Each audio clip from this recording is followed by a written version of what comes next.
You say to the players after that? We know all this is not good enough, and we have to take responsibility for it. I have to take responsibility for it. We don't give the performance, so I feel sorry for the fans. But what I say, that is below our standards, and we have to put it right. The fans, as you talk about, this has been going for about 7 or 8 years now, and I know that you haven't been responsible for all that time. How do you put it right, though, now? We have to recover from it, but we have still we have to do quickly recover. And Saturday is the next game, but we have to raise our standards. This is not good enough. Can I ask, do you have the right characters? Do you have enough characters in this group of players to meet those demands, to meet those standards of Manchester United? We have. I'm confident in that. Players will stand up. They are sticking together. You have seen, they tried, but we know this is not good enough. And as I say, I'm responsible for this, and we have to do this together. You are responsible, but they have confidence, they have belief, and when confidence is down, it's quite tricky for that individual person to get it back. I assume that confidence is suffering right now. Yeah, that's logical, but you only get your confidence when first that you want to play. First, you get confidence when you get the right results, and it's only possible when you are following the rules, following the principles, be in the game, winning your battles, go into the fight, but especially do it together. You have to do it as a team. And is that why you say stick together, and that's the way you will get through this? That is the only way, that you have to stick together, but you have to be disciplined, and you have to do it in togetherness. Everyone has to take responsibility, be accountable, and cooperate. That's the key word. And just lastly, when you say you're responsible, do you make changes? Do you do something different this weekend against Fulham? First, we have a night's sleep, and then we will pick the team and the tactics, and most important is, I think, the mentality where we have to put in. Erik, thank you for your time. You're welcome.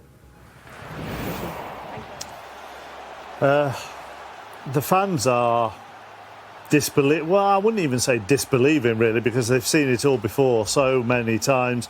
Newcastle fans waving them goodbye as several of them left early.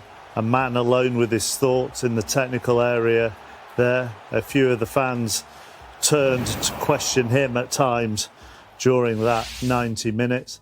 The stats are bleak for Erik ten Hag at the moment. You can take your pick from any of those. 5 of the 10 Premier League games this season lost. 8 of the first 15 this season. You've got to go back 60 years for more defeats at this stage of a season. And they have spent a lot of money, have Manchester United. Juliet asked some great questions there. Andy, did you learn anything from the answers? Stick together. And ultimately, that's what you have to do. Difficult situation, as you know, losing Sunday against Manchester City and then losing this evening. The performance this evening wasn't good. I think he knows that, and I think he appreciates that. He's talking about, obviously, he's got to look at himself, but I think the players really need to have a real good look at themselves now, because once you cross that white line, it's not about the managers, it's about players playing for each other. I said those United fans may be in disbelief, but they have seen it before, and I do wonder, Izzy, whether there are lots of United fans here who are thinking, seen it towards the end of David Moyes, seen it towards the end of Jose Mourinho, seen it towards the end of Ole Gunnar Solskjaer, seen it virtually the whole time under Ralph Rangnick, not necessarily Van Gaal because he won the FA Cup, of where it looks like there's a massive disconnect between, whether there is or not, it looks like there's a disconnect between players and manager.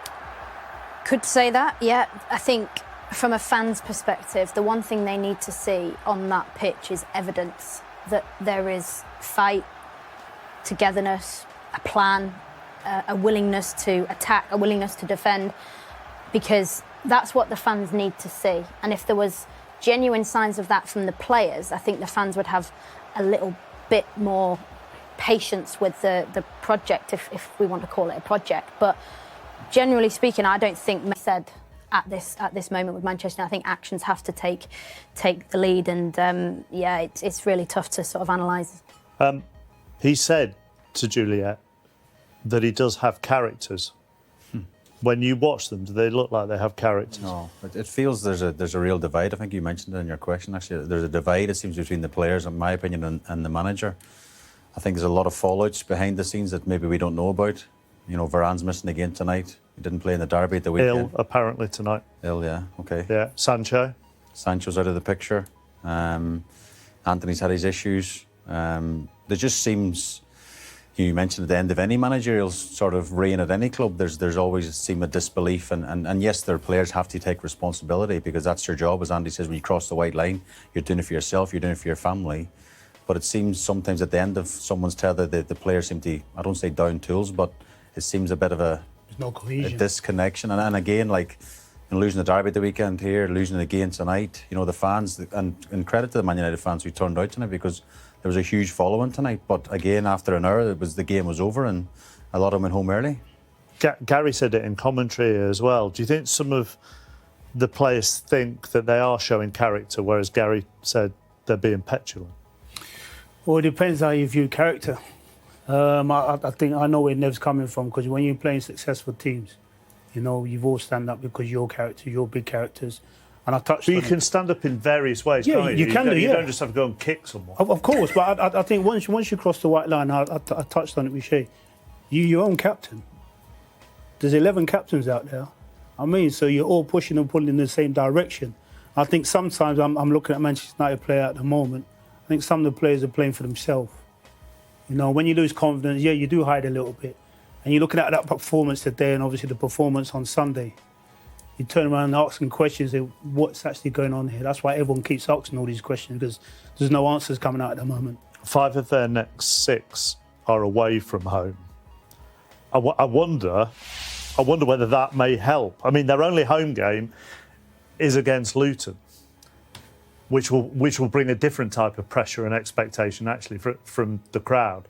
But the other 5 are away. Well, if they don't get a result against Fulham and they don't go away to Copenhagen and get a result, that Luton game at home becomes very, very tense.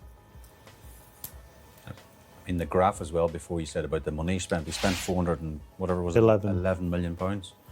I mean, you can talk about the previous managers and you say you have to give him time, you have to get his own players. That's his team we're looking at now. And they were poor at the weekend against Manchester City. He made quite a few changes tonight to try and freshen up, to give these guys an opportunity.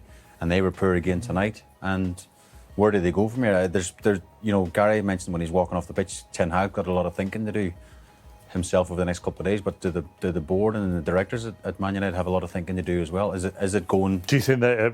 Do you think they do? I think they will be. I don't know. I mean, the fans, you can see some of the reactions when they're turning to the dugout and standing up and really, you know, the heart on the sleeve job. The fans, it's not good enough. It's not good enough for a club this size. I mean, Andy knows better than me. You know, if they play for Manchester United, you have to stand up and be counted, and it doesn't look like, you know, the players and of course the manager has to take the final sort of flak, isn't it? The majority of fans still feel like they're on his side, though. I would like to believe so, but if you're looking at those next 6 fixtures there, you know, Fulham, the weekend, and then Champions League, Copenhagen, they need to win against Copenhagen. They need to win against Fulham. So the next couple of games, if he doesn't get results, next couple of games, as we know, football it's very up and down. And attitudes could change in the next couple of games. I wouldn't say there's sufficient evidence to say that if they do beat Fulham and they do go away to Copenhagen and they win, I don't see enough evidence to suggest that they're then going to be on the right path. Yeah, it needs to be sustained, doesn't it? Exactly, and that's why I'm saying the fans need evidence that there's a plan out there, and it's showing, and the fans